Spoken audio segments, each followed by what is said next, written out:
ఇవాళ మోడీ ధైర్యమేంది, మోడీ బలమేంది, మోడీ బలగమేంది, బీజేపీ అంటే అర్థమేందో ఇవాళ ఆంధ్రప్రదేశ్ మిత్రులు ఆలోచన చేయాలి. బీజేపీ అంటే బాబు, జగన్, పవన్. ఈ ముగ్గురు బీజేపీ. బాబు, జగన్, పవన్, మోడీ బలం, మోడీ బలగం. ఇంక ఆంధ్రప్రదేశ్ ప్రజల కోసం మోడీ ఎందుకేం చేస్తాడు? ఎవరు గెలిచినా ఆయన దొడ్లోకి పోయేటోళ్ళే. ఈ ఆంధ్రప్రదేశ్లో 25 ఎంపీలు మోడీ ఖాతాలో ఉండేటివే. మీరు ఈడ అనుకోవచ్చు మేము ఈ పక్కన ఉన్నాం లేకపోతే ఆ పక్కన ఉన్నామని. అయ్యా, జగన్ రెడ్డి పక్కన ఉన్నా, పెద్దలు చంద్రబాబు నాయుడు గారి పక్కన ఉన్నా, వీళ్ళిద్దరు కలిసి ఢిల్లీలో వెళ్తే మోడీ పక్కనే ముత్యాల ముగ్గులో రావు గోపాలరావు పక్కన ఇద్దరు ఉంటారు, తందానా తానా అనేటోళ్ళు. వీళ్ళిద్దరు అదే కదా ఢిల్లీకి వెళ్తే. ఢిల్లీలో వీళ్ళు ఎవరైనా మోడీని అడుగుతారా? మోడీని నిలదీస్తారా? మీ ప్రాంతం కోసం ఏమైనా తెస్తారా? మరి ఒకవేళ తెచ్చేటట్టు అయితే 5 ఏళ్ళు వారున్నారు, 5 ఏళ్ళు వీరున్నారు. పోలవరం పూర్తెందుకు కాలే, రాజధాని రాలేదెందుకు మనకు? మీరు ఒక్కసారి ఆలోచన చేయండి మిత్రులారా. వాళ్ళిద్దరూ పాలన చేసే నాయకులు కావాలనుకుంటున్నారు, వాళ్ళిద్దరూ ప్రశ్నించే గొంతులు కావాలని అనుకుంటలేరు మిత్రులారా. సంక్షేమానికి కొత్త నిర్వచనం చెప్పిన వ్యక్తి నరేంద్ర మోదీజీ. సంక్షేమ పథకాలు అందిస్తున్నాయి, దేశాన్ని బలమైన ఆర్థిక శక్తిగా మార్చడానికి make in India, startup India, skill India, digital India, Gatishakti, Bharatmala వంటి అభివృద్ధి కార్యక్రమాలతో సంపద సృష్టించిన వ్యక్తి మోదీ గారు.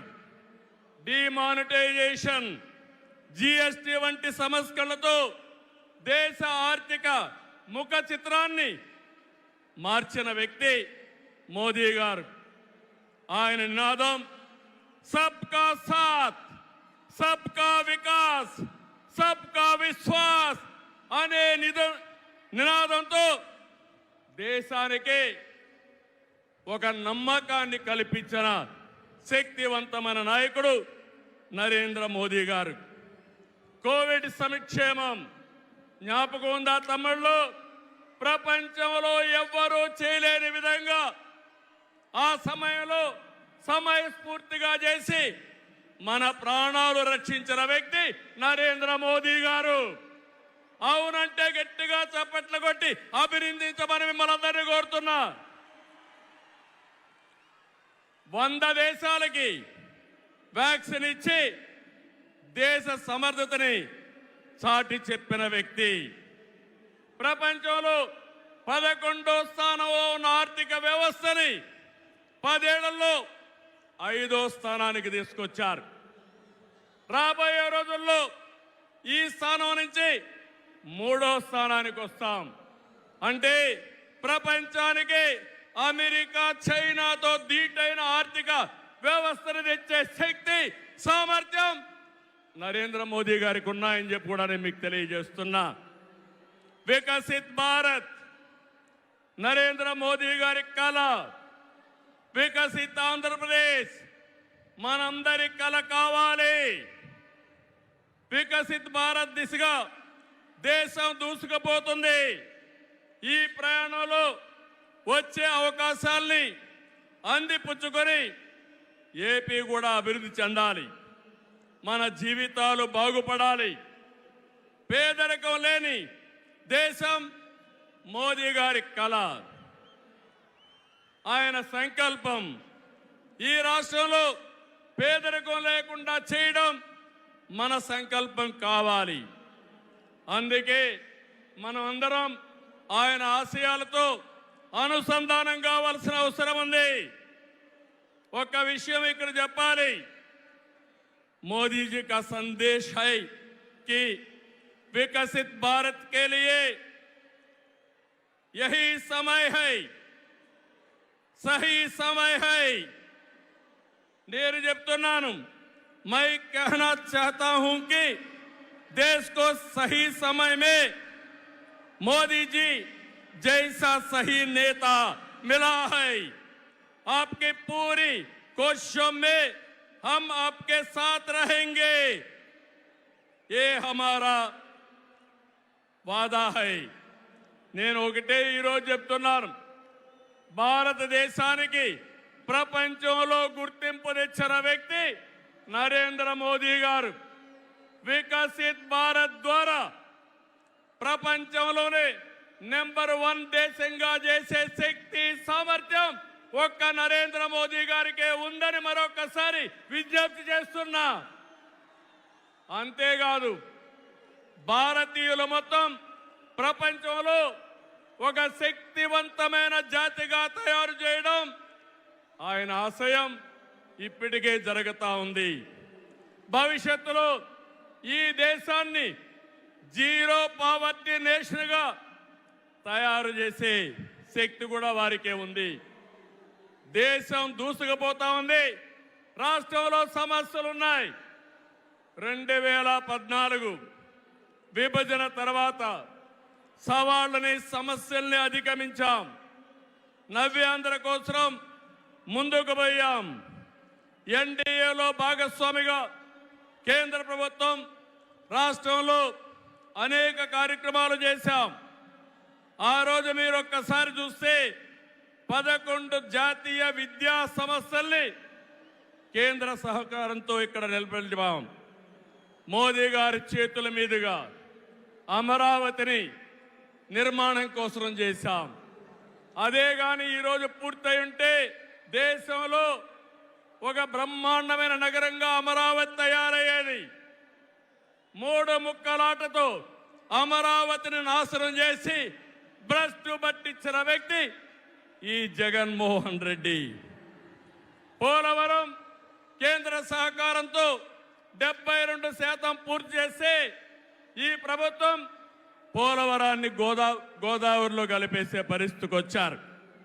ఈ విధంగా ఒక ప్రాజెక్టు కాదు, అన్ని ప్రాజెక్టులు నష్టపోయాం. సహజ వనరుని దోచేశారు. ల్యాండ్, శాండ్, వైన్, మైన్ అన్నిట్లో వేల కోట్ల రూపాయలు దోపిడీ చేశారు. జే బ్రాండ్లతో లిక్కర్ తెచ్చి ప్రజల ప్రాణాలు పణంగా పెట్టి అతని ఆదాయం పెంచుకున్న దుర్మార్గుడు ఈ జగన్మోహన్ రెడ్డి. ఓటేసిన ప్రజల్ని పన్నుల బాధుడితో కాటేశాడు. పెట్టుబడులు తరిమేశాడు. 5 ఏళ్లలో రోడ్లు లేవు, ప్రాజెక్టులు లేవు, పరిశ్రమలు లేవు, ఉద్యోగాలు లేవు, ఉపాధి లేదు, అభివృద్ధి అన్న మాటే లేదు. ప్రజల జీవితాల్లో ఆనందం కూడా లేదు. అంతటా గంజాయి, అశాంతి, అభద్రత, ఆందోళనతో బంగారు లాంటి రాష్ట్రాన్ని జగన్ చీకటమయం చేశాడు. విధ్వంసమే తన విధానమై రాష్ట్రాన్ని కూల్చేశాడు. గతంలో ఎప్పుడూ లేని విధంగా జగన్మోహన్ రెడ్డి అక్రమ కేసులు పెట్టి రాజకీయాలను కలుషితం చేసే పరిస్థితికి వచ్చాడు. కక్ష సాధింపుతో ప్రజాస్వామ్యాన్ని ప్రశ్నించే వారిని, మీడియాని అణిచివేసేందుకు పోలీస్ శాఖను జేబు సంస్థగా మార్చుకున్నాడు. చివరికి జగన్ అధికార దాహానికి, వంచనకు బాబాయి బలయ్యాడు. 2 చెల్లెళ్ల సైతం రోడ్డెక్కి వైసీపీ పునాదులు రక్తంతో తడిచాయని ఘోషించే పరిస్థితి వచ్చారు. జగన్కు ఓటేయద్దని సొంత చెల్లెళ్లే చెప్పారంటే 5 కోట్ల ప్రజానీకం అర్థం చేసుకోమని విజ్ఞప్తి చేస్తున్నా. తమ్ముళ్ళు, ఈ రాష్ట్రంలో ఎవరైనా బాగున్నారా అని మిమ్మల్ని అడుగుతున్నా. రైతులు బాగున్నారా తమ్ముళ్ళు అని అడుగుతున్నా. యువతకు ఉద్యోగాలు వచ్చాయని అడుగుతున్నా. మహిళలకు రక్షణ ఉందా అని అడుగుతున్నా. ఎస్సీ, బీసీ, ఎస్టీ, మైనారిటీలకి ఏమైనా లాభం జరిగిందా అని అడుగుతున్నా. ఇలాంటివన్నీ చూస్తే ఒకరిద్దరు కాదు, అందరూ నష్టపోయారు. I'm requesting honourable prime minister Modi ji, Andhra Pradesh has suffered the worst due to bad governance, financial mismanagement and corruption. You will be shocked to know that collectorate offices, Raitu Bazar buildings, government colleges have been mortgaged. It is a pity that even tax revenue from liquor, both present and future, have been escrowed. This is the sorry state of affairs over the last 5 years. అందుకని నేను మీ అందరి తరపున మోదీజీ గారిని request చేస్తున్నాను, మన రాష్ట్రాన్ని కాపాడుకోవాలి. సిద్ధమా మీరందరూ అడుగుతున్నా? ప్రజలు గెలవాలి, రాష్ట్రం నిలబడాలి, మన బిడ్డలు వెలగాలి, జీవితాలు బాగుపడాలి. అందుకే ఈ పొత్తు. నరేంద్ర మోదీజీ గారి సంకల్పం గెలవడం కాదు. నిన్ననే ఎన్నికల శంఖారావం మోగింది, ప్రజల్లో ఉత్సాహం పెరిగింది. దేశంలో ఎన్డీఏకి 400+ సీట్లు వస్తాయి. అదే మరిగా ఆంధ్రప్రదేశ్ లో 25కు 25 గెలిపించే బాధ్యత మీదే. సిద్ధమా అని మిమ్మల్ని అడుగుతున్నా. అది చేసి ఈ రాష్ట్ర పునర్నిర్మాణం చేసుకోవాలి. మోదీజీ గారి నాయకత్వంలో దేశాన్ని ముందుకు తీసుకుపోతే ఎన్డీఏ పాలనలో ఆంధ్రప్రదేశ్ని బాగు చేసుకుందాం. అందరూ సహకరించమని కోరుతూ మరొకసారి మోదీజీ గారిని మనస్ఫూర్తిగా ధన్యవాదాలు, కృతజ్ఞతలు తెలియజేసుకుంటూ ఈ మీటింగ్కి వచ్చిన మిమ్మల్ని అందరినీ పేరు పేరున అభినందిస్తూ అందరికీ నమస్కారాలు. జై ఆంధ్రప్రదేశ్, జై భారత్, జై హింద్.